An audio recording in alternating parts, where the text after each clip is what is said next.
Hello friends, మన దేశంలో అష్టాదశ పురాణాలు అంటే 18 పురాణాలు ఉన్నాయి. ఒక్కో పురాణం ఒక్కో దేవుని పేరిట ఉంది. వాటిలో శివపురాణం కూడా ఒకటి. ఆ పురాణం ప్రకారం ఒక వ్యక్తికి మరణం త్వరలో సంభవించనుండడానికి కనపడే సూచనలేవని పార్వతీమాత శివుణ్ణి అడగ్గా ఆ 10 సూచనల్ని శివుడు తెలిపారని వివరించబడింది. అవి: మొదటిది, ఎవరి తలపైన రాబందు, కాకి లేదా పావురం కూర్చుంటే ఆ వ్యక్తికి త్వరలో మరణం తథ్యం. 2, ఏ వ్యక్తి చుట్టూ నీలం రంగు ఈగలు హఠాత్తుగా ముసిరితే ఆ వ్యక్తి 1 నెలలో చనిపోతాడు.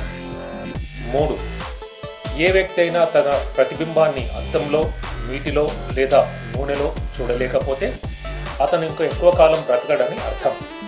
4, ఒక వ్యక్తి ధ్రువ నక్షత్రాన్ని చూడలేకపోతున్నట్టయితే అతను 6 నెలల కంటే ఎక్కువ బ్రతకడు. 5, ఏ వ్యక్తి ఎడమ చేయి 1 వారం రోజుల పాటు హఠాత్తుగా అప్రయత్నంగా కదిలితే అతనికి త్వరలో మరణం సంభవిస్తుందని తెలుసుకోవచ్చు. 6, ఎవరికైనా కలలో గుడ్లగూబ లేదా ధ్వంసమైన నిర్మానుష్య గ్రామం కనిపిస్తే మరణం త్వరలో వారికి ఉంటుంది. ఏ వ్యక్తికైతే సూర్యచంద్రులు మరియు ఆకాశం ఎరుపు రంగులో కనిపించడం ప్రారంభమైతే అతనికి మరణం సమీపంలో ఉన్నట్టు. ఒక వ్యక్తి నల్ల రంగును తప్ప మరే రంగును చూడలేకపోతే సమీప కాలంలో అతను చనిపోతాడు.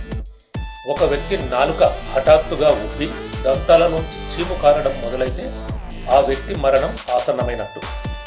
ఎవరైతే వారి మరణ సమయానికన్నా 1 నెల ఎక్కువగా జీవిస్తారో వారి నీడను వారు చూడలేరు. ఒకవేళ చూసినా తలలేని నీడను మాత్రమే చూడగలుగుతారు.